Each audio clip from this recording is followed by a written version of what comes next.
Genesis, the Orthodox Christian Vision, Part 3, the Tree of the Knowledge of Good and Evil. Then the Lord God took the man he formed and put him in the garden to till and keep it. In this passage, as interpreted by the Fathers, we may see something of the spiritual occupation of Adam in paradise. Before the fall, there was no need for a physical tilling or cultivation of paradise. The ascetic Fathers refer the tilling and keeping to the spiritual work of prayer. Thus, St. Nihilus of Sinai writes, "Prayer is the tilling of paradise, and the guarding against evil thoughts after prayer is the keeping."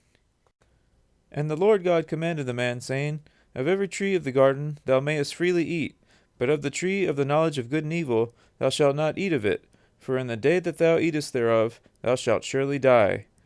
The account of the temptation in paradise is not an allegory, but a historical account of what actually happened to our first ancestors. What happened was primarily a spiritual event, but the way in which it occurred was indeed through the tasting of the fruit of the forbidden tree.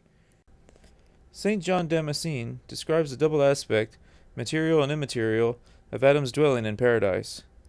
Just as man was created both sensitive and intellectual, so did this most sacred domain of his have the twofold aspect of being perceptible both to the senses and to the mind.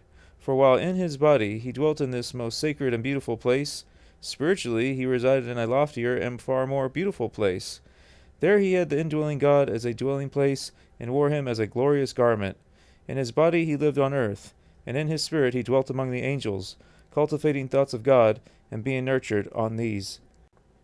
The purpose of man's dwelling in paradise, and eating of every tree, was obviously not merely to be satisfied with the delights of this marvelous place, but to look and strive towards something higher. The very presence of the tree of the knowledge of good and evil, and the commandment not to eat of it, indicates a challenge and a test which man must pass through before ascending higher. Thus, paradise was made by God, in the phrase of St. Basil, primarily as a place of training and a school for the souls of men. Man was given in the beginning a path of ascent from glory to glory, from paradise to the status of a spiritual dweller of heaven, through the training and testing which God might send him, beginning with the commandment not to taste of the one tree of the knowledge of good and evil.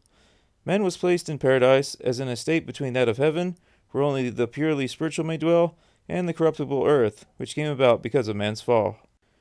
In Part 4, we will examine the creation of God's helpmeet for Adam, the first woman, Eve. This is the leap of faith.